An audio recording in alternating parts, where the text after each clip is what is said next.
Hello everyone, আসসালামু আলাইকুম। আজকে দেখাবো বরিশালের চুই পিঠা কীভাবে বানায়। তো আমাদের বরিশালে এই পিঠাটার একটা চুই পিঠা, তা অন্য জায়গা অন্য নাম থাকতে পারে। তা কোন এলাকায় কী নামে চেনেন এই পিঠাটা অবশ্যই কমেন্টে জানাবেন। রাত বাজে প্রায় 7:30, সুমাইয়া হে নিয়াত করেছে আজকে চুই পিঠা খাইবে।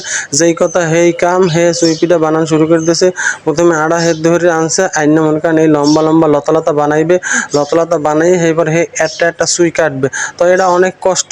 এই লতাটা মনে করেন যে বানাইয়া লতাটা রানিং অবস্থায় মহিলারা চুই কাটে। বরিশালের যারা অভিজ্ঞ মহিলা, তা সুমাইয়া এই প্রথমবার এই পিঠাটা বানাইতেছে। হে ওইভাবে কাটতে পারতেছে না, হে এইভাবে লতা বানাইয়া এবার মনে করেন এটা ছিঁড়ে একটা করে চুই হে বানাইতেছে। এবার আমি কইলাম তো অনেক সময় লাগবে এটা বানাইতে। এখানে বেশি সময় লাগবে না, তুমি যত সময় মনে করছো তত সময় লাগবে না, দেখবো অল্পতে হয়ে যাবে। তা হ্যাঁ আবার ওই আছে মনে করেন যে ধৈর্য আছে। হ্যাঁ আস্তে আস্তে চুই কাটতে আছে। আর মোরা কইছে আচ্ছা ঠিক আছে, তুমি চুই কাটো, মোরা দেখতে থাই। তাই এই চুই পিঠাটা বরিশালে ব্যাপক হারে চলে এই শীতের দিনে। এই চুই পিঠাটা খাইতে খুবই মজা।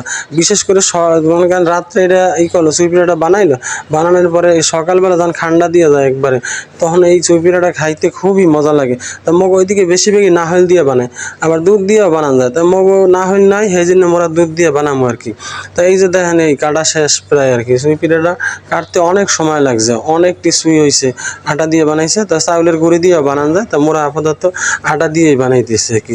চুই পিঠাটা বানাইতে অনেক কষ্ট, যেহেতু একটা করে কাটতে হয় সুমাইয়ার, এই কারণে। তা কাটা প্রায় শেষ। এই যে দেখেন অনেকগুলো চুই হয়েছে, দেখছেন অনেকগুলো চুই হয়েছে। চুই কাটা শেষ।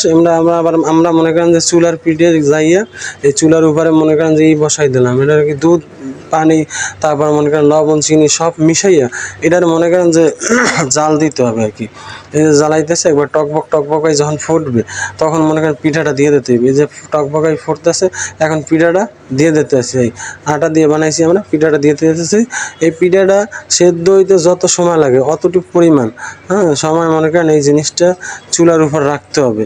এখন একটু লাড়াচাড়া দিতে হইবে, এবং মনে করেন যে এটা খুবই সুস্বাদু। এই পিঠাটা না খাইলে বুঝবেন না। তেজপাতা মশলা টশলা সব দিয়ে দিছি, দিয়ে তারপর পিঠাটা তৈরি করতেছি। এই যে দেখেন পিঠাটা এখন প্রায় হয়ে গেছে, একবার টকবকাই ফুটতে আছে। এই যে কত সুন্দর দেখেন, প্রায় হয়ে গেছে শেষের পথে। এই যে মনে করেন এখন ঘরের ভিতর নিয়ে গেছি আমরা, তো আপনারা বানাইতে পারেন। পিঠাটা অনেক সুস্বাদু, এবং ভালো লাগলে আমাদের এই চ্যানেলটা সাবস্ক্রাইব করুন।